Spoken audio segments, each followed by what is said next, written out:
ভারতের একজন বাসিন্দা, তার নাম হচ্ছেন ডাক্তার জাকির নায়েক। একটু জোরে কোন আল্লাহু আকবার। ডাক্তার জাকির নায়েক বাংলাদেশের মধ্যে সফর নিয়েছে, দাওয়াত নিয়েছে 19 তারিখ থেকে 21 তারিখ, 19 তারিখ থেকে কয়েকটা টানা প্রোগ্রাম এই বাংলাদেশে করবে। এখনো দাওয়াত কমপ্লিট হয় নাই, এখনো দাওয়াতের শিডিউল ঠিক পূর্ণাঙ্গ হয় নাই। ডাক্তার জাকির নায়েক বাংলাদেশে দাওয়াত নিয়েছে, কিন্তু পূর্ণাঙ্গভাবে এখনো লিখিত হয় নাই। রাষ্ট্রের অধিনায়ক, রাষ্ট্রের বর্তমান প্রধান ডক্টর ইউনূস বরাবর একটা চিঠি লিখছে ওই দেশের গভর্নমেন্ট, যে আমাদের দেশের মেহমান ডাক্তার জাকির নায়েক তোমাদের বাংলাদেশে যেতে চায়, তোমরা কি তাকে নিতে পারবা? ডাক্তার জাকির নায়েককে নিতে এখনো ঠিকভাবে এখনো সম্মতি দেয় নাই। তার মধ্যে ভারতে ব্যথা শুরু হয়ে গেছে, ভারতের পেট ব্যথা শুরু হয়ে গেছে। ভারত থেকে বার্তা দিয়েই দিয়েছে, কি জানেন? ডাক্তার জাকির নায়েক ভারতের বিতর্কিত একজন আলোচক। তিনি মুসলমান হয়ে হিন্দু ধর্মের লোকদেরকে ধরে ধরে গলা টিপে টিপে মুসলমান বানায়। নাউজুবিল্লাহ না সুবহানাল্লাহ? একটু জোরে কর। ডাক্তার জাকির নায়েক কোনোদিন কোন হিন্দুদের গলা টিপে মুসলমান বানাইছে? একটু কথা জোরে কর। ডাক্তার জাকির নায়েক কাউকে কোনোদিন আঘাত করে, শক্তি দিয়ে, ক্ষমতা দিয়ে মুসলমান বানাইছে? ডাক্তার জাকির নায়েক তার মেধা, তার ভালোবাসা, তার শক্তি দিয়ে আল্লাহর কোরআনের কথাগুলো বলে বলে মানুষকে যুক্তি করে দেখাই দিয়ে মুসলমান বানাচ্ছে। জোরে বলো ঠিক না? সেই ডাক্তার জাকির নায়েক বাংলাদেশে আসবে বলে ভারতের পেট ব্যথা শুরু হয়ে গেছে। ভারতের সরকার বলে দিয়েছে, ডাক্তার জাকির নায়েক বাংলাদেশে আসলে সঙ্গে তাকে প্যাকেট করে ভারতের মানুষের কাছে ধরাই দিবেন, আবার তাকে জেলখানায় ঢুকাই দেব। নাউজুবিল্লাহ কর। দেখছেন ইহুদিদের মাথা কোথায়? আপনারা মনে করছেন এখনো মনে হয় দেশ স্বাধীন? মনে করেন না, আপনারা এত সহজ মনে করেন না। যেই দেশে একজন ইসলামিক স্কলার এখনো আসতে সাহস পায় না, এই দেশ এখনো মুসলমানের কাছে নিরাপদ নয়। একটু জোরে কন ঠিক না? আরো জোরে কন ঠিক না? এই তৌহিদি যুবক ভাইরা, যেই দেশে এখনো ইসলামের কথা বলতে গেলে বাধা সৃষ্টি হয়, যেই দেশে এখনো কোরআনের মাহফিল করতে গেলে বাধা সৃষ্টি হয়, এই দেশে একজন ইসলামিক স্কলার এসে বক্তব্য দেওয়ার কারণে এখনো ভারত আমাদেরকে হুমকি দেয়। মনে রাখবেন, এখনো আমাদের সময় আছে মুসলমান মুসলমান সমস্ত দ্বন্দ্ব দূর করে দিয়ে ঐক্যবদ্ধ হয়ে ইসলামের স্বার্থে আমরা এক হয়ে কাজ করব। কারা কারা একমত আগামী দিন ইসলামের জন্য কাজ করবে? হাত তুলে দেখা।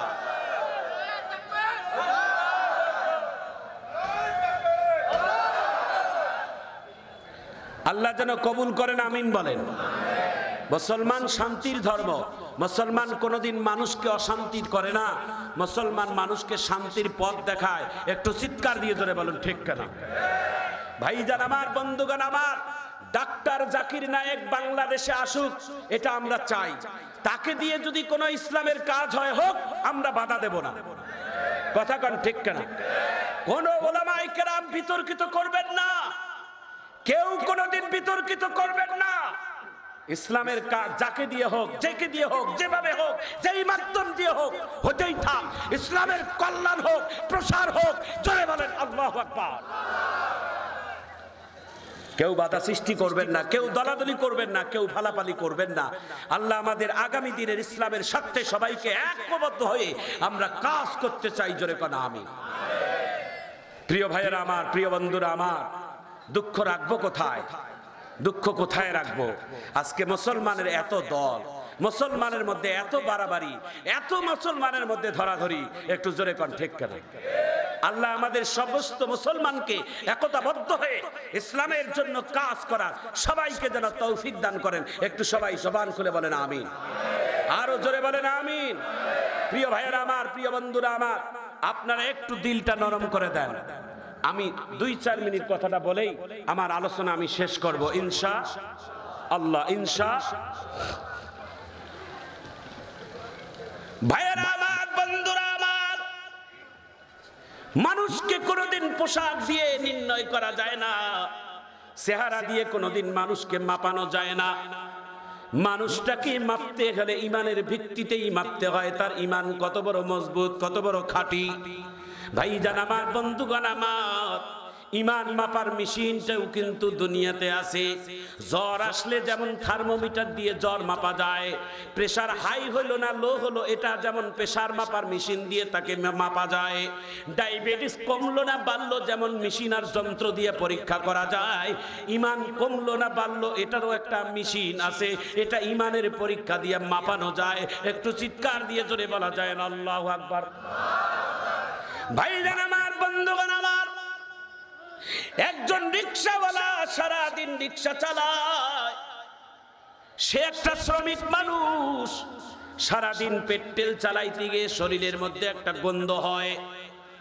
রাসূল বলেন, শ্রমিকের শরীরের গন্ধটা তোমাদের কাছে গন্ধ মনে হয়, কিন্তু আমি রবের কাছে, আমি আল্লাহর কাছে শ্রমিকের শরীরের ঘাম কোনোদিন গন্ধ না।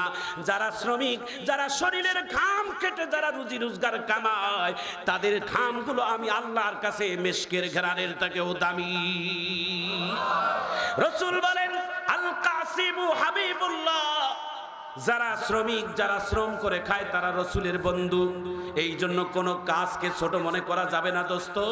যারা দিন হাজিরাও কাজ করে খায় তারাও মানুষ, যারা অফিসার তারাও মানুষ।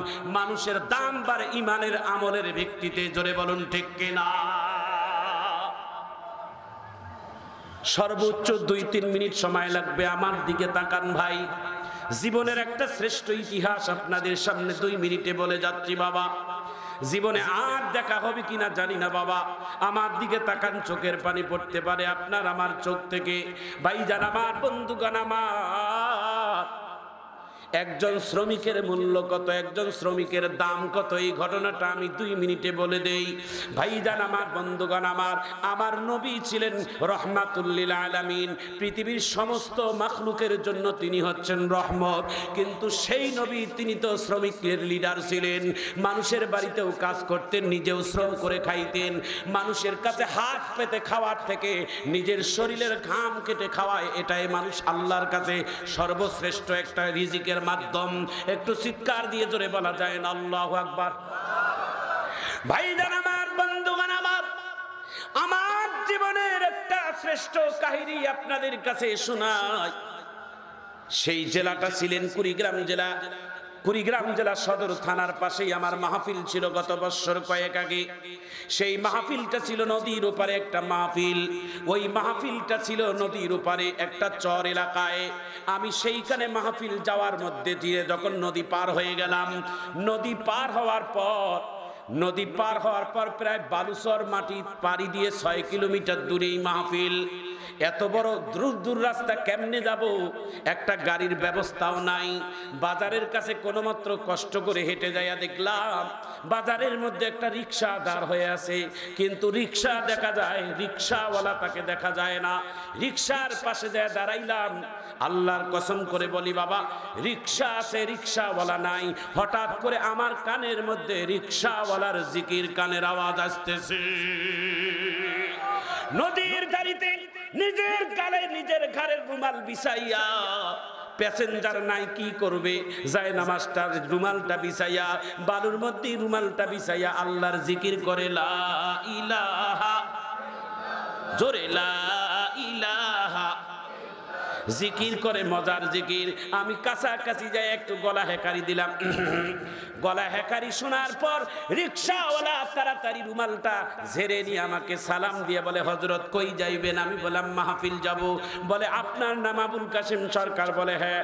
বলে আমি আপনার অনেক একজন ভক্ত, চড়েন রিক্সায়, আমি আপনার এই রিক্সায় মাহফিল পৌঁছাই দেই। রিক্সার মধ্যে চললাম, রিক্সার পেট্রোল চালায় রিক্সাওয়ালা। রিক্সাওয়ালার মুখ থেকে গুনগুনের আল্লাহর জিকিরের আওয়াজ। কি সুন্দর জিকির চলতেছেন বিকেল টাম, বিকেলের আবহাওয়া, চতুর্দিকে নদী। এত সুন্দর আবহাওয়া শহরের মধ্যে পাওয়া যায় না। নদীর দুই ধারের মধ্যে দিয়ে নদী, মাঝখানে একটা রাস্তা, রিকশার মধ্যে চললাম আর রিকশাওয়ালা মধুর সুরে জিকির করে। ভাইজান আমার, বন্ধুগান আমার, কয়েক কিলোমিটার যাওয়ার পরে মাগরিবের আজান হয়ে গেল। আল্লাহু আকবার, আল্লাহু আকবার। সেকেন্ডের মধ্যেই রিকশাওয়ালা মসজিদের কিনারার মধ্যে রিকশা লাগাই দিলেন। আমি ডাক দিয়া বললাম, রিকশাওয়ালা ভাই, মাগরিবের আজান কেবল মাত্র শুরু হয়ে গেল, সঙ্গে মসজিদের কিনারায় লাগাই দিলেন। আজান দিতে 3 মিনিট, আজানের পরে 5 মিনিট, 8 মিনিটে আমরা একটু আগিয়ে যেতে পারবো। রিকশাওয়ালা ডাক দিয়ে বলে, হযরত, আজকে আমি 30 বছর যাবত রিকশা, কোনদিন পেট্রোল চালাই নাই, আজকে দয়া করে আমলটা আমার নষ্ট করবেন না। হাত তুলে আল্লাহু আকবার বলেন, জোরে জোরে জোরে জোরে আল্লাহু আকবার বলেন। এইভাবে হাতটা নাড়া দিয়ে আল্লাহু আকবারের আওয়াজ দেয়। আমি মনে মনে লজ্জা খেয়ে গেলাম, হায় হায় রে, আমি একটা ইন্টারন্যাশনাল বক্তা, আমার কাছে নামাজের যতটা গুরুত্ব নাই, এই সমাজের রিকশাওয়ালা আজকে 30 বছর নামাজ রিকশা চালায়, আজান করলে পেট্রোল চালায় না, তার ঈমান আমার থেকে কত বেশি মজবুত। আমি নিজেকে ছাত্র বানাইলাম, উনি আমার ওস্তাদ। আমলের দিক থেকে একটু আল্লাহু আকবার কর। রিকশাওয়ালাকে ডাক দিয়ে বললাম, ভাই নামাজ পড়ি, আর কথা বলি আর না। নামাজ পড়ার পরে রিকশাওয়ালা আবার পেট্রোল চালায়, আবার দিকে যাই। রিকশাওয়ালা কিছুক্ষণ যাওয়ার পরে আমাকে বলে, হযরত, মনে কিছু নেবেন না, একটা কথা বলবো, শুনবেন? আমি বললাম, বলেন। বলে, আপনি কতবার মক্কা মদিনায় গেছে? আমি বললাম, হিসাব নাই, আল্লাহ অনেকবার নিয়েছে। কয়, জীবনে কোনোদিন আমার নবীরে স্বপ্নে দেখছেন? কই আল্লাহু আকবার কর। কে বলে? কে বলে? রিকশাওয়ালা আমারে বলে, আপনি কি আমার নবীরে জীবনে একবার দেখছেন? আমি বললাম, ভাই মাপ চাই, আমি নবীরে এতদিন যাবত গেছি মক্কা মদিনায়, নবীরে দেখি নাই। তো আপনি রিকশাওয়ালা, আপনি দেখছেননি? রিকশাওয়ালা এইভাবে আমার দিকে তাকান, চোখের পানি দেখি মোছে, আর বলে, হুজুর, আমরা গরিব মানুষ, আমাদের কথা অনেকে বিশ্বাস করেন আর না করেন, আল্লাহ পাক এই রিকশা চালাইয়া 50 বারের অধিক আমার নবীরে স্বপ্নের যোগে আল্লাহ দেখাইছে। আরে জোরে আল্লাহু আকবারের আওয়াজ দেয়। আমি সঙ্গে রিকশা থেকে লাফ দিয়ে বললাম, ভাই, তোমার রিকশার প্যাসেঞ্জার হওয়ার যোগ্যতা আমার নাই। তুমি 50 বার আমার নবীরে রিকশা চালাইয়া দেখছো, আর আমি সারা বাংলাদেশ ঘুরে মক্কা মদিনায় কতবার গেছি, আমার নবীরে আমি একবারও দেখি নাই। সুতরাং তোমার রিকশায় চড়ার যোগ্যতা আমার নাই। তুমি রিকশার সিটে বসো, আমি আবুল কাসেম সরকার রিকশা চালাই, মাহফিলে যাই। একটু চিৎকার দিয়ে জোরে বলা যায় না আল্লাহু আকবার।